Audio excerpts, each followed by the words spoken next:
In the vegetable garden at the back of the house and the edge of the precipice were a few stumps, well nigh covered with moss. From her vantage point she could see the woods which began at the base of the hill, on the north side, and seemed to end at the sea. On the south, there were a few trees near the cliff, but others near them had been cut down. Still farther south and below the hill was a grassy plain, through which a glistening river wound slowly to the ocean. Willows grew along its margin, tipped with silvery green, and with masses of purple twilight tangled in the bare branches below. Ruth opened the window and drew a long breath. Her senses had been dulled by the years in the city, but childhood, hidden though not forgotten, came back as if by magic, with that first scent of sea and spring. As yet, she had not fully realised how grateful she was for this little time away from her desk and typewriter. The managing editor had promised her the same position whenever she chose to go back, and there was a little hoard in the savings bank, which she would not need to touch, owing to the kindness of this eccentric aunt, whom she had never seen. The large room was a typical attic, with its spinning wheel and discarded furniture, colonial mahogany that would make many a city matron envious, and for which its owner cared little or nothing. There were chests of drawers, 2 or 3 battered trunks, a cedar chest, and countless boxes of various sizes. Bunches of sweet herbs hung from the rafters, but there were no cobwebs, because of Miss Hathaway's perfect housekeeping. Ruth regretted the cobwebs and decided not to interfere, should the tiny spinners take advantage of Aunt Jane's absence. She found an old chair which was unsteady on its rockers, but not yet depraved enough to betray one's confidence. Moving it to the window, she sat down and looked out at the sea, where the slow boom of the surf came softly from the shore, mingled with the liquid melody of returning breakers. The first grey of twilight had come upon the world before she thought of going downstairs. A match safe hung upon the window casing, newly filled, and, mindful of her trust, she lighted the lamp and closed the window. Then a sudden scream from the floor below startled her. "Miss Thorne! Miss Thorne!" cried a shrill voice. "Come here, quick!" White as a sheet, Ruth flew downstairs and met Hepsey in the hall. "What on earth is the matter?" she gasped. "Joe's come with your trunk," responded that volcanic young woman, amiably. "Where'd you want it put?" "In the south front room," she answered, still frightened, but glad nothing more serious had happened. "You mustn't scream like that." "Supper's ready," resumed Hepsey, nonchalantly, and Ruth followed her down to the little dining room.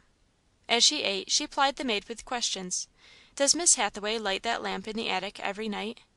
"Yes'm. She cleans it and fills it herself, and she puts it out every morning. She don't never let me touch it."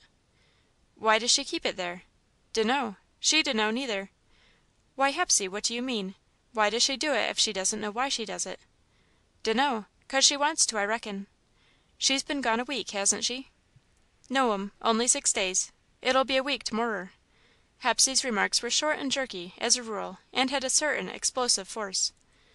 "Hasn't the lamp been lighted since she went away?" "Yes'm. I was to do it till you come, and after you got here I was to ask you every night if you'd forgot it."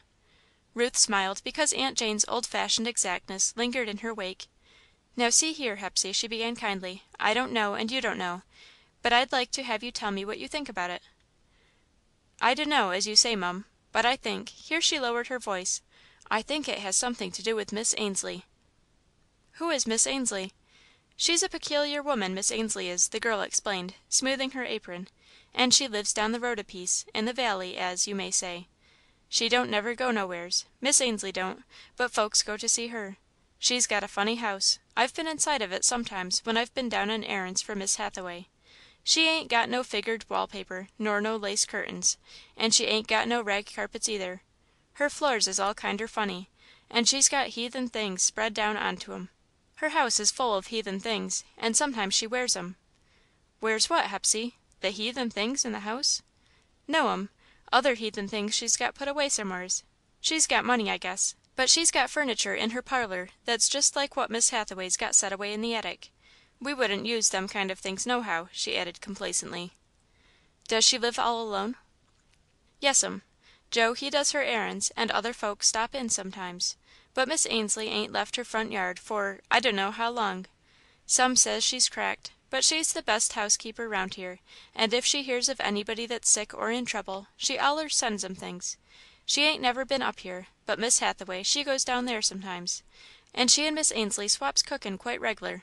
I have to go down there with a plate of somethin' Miss Hathaway's made, And Miss Ainslie allers says, 'Wait just a moment, please, Hepsey, I would like to send Miss Hathaway a jar of my preserves.'" She relapsed unconsciously into imitation of Miss Ainslie's speech. In the few words, softened and betraying a quaint stateliness, Ruth caught a glimpse of an old fashioned gentlewoman, reserved and yet gracious. She folded her napkin, saying, "You make the best biscuits I ever tasted, Hepsey." The girl smiled, but made no reply.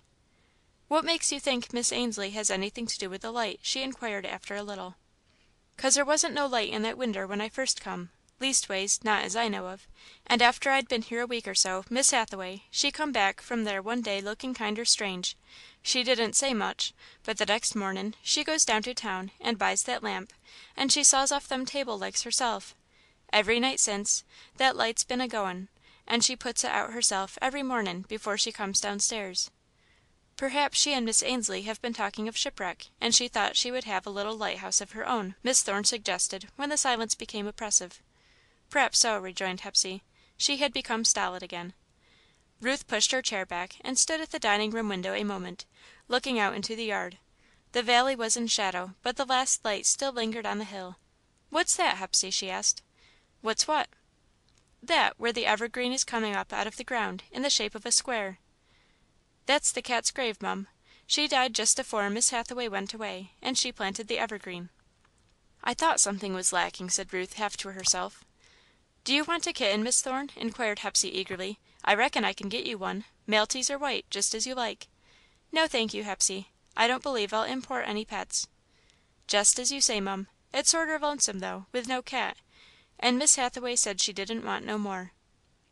Speculating upon the departed cat's superior charms that made substitution seem like sacrilege to Miss Hathaway, Ruth sat down for a time in the old fashioned parlour, where the shabby haircloth furniture was ornamented with tidies to the last degree.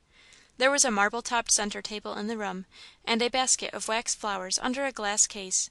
Mrs. Hemans's poems, another book, called The Lady's Garland, and the family Bible were carefully arranged upon it.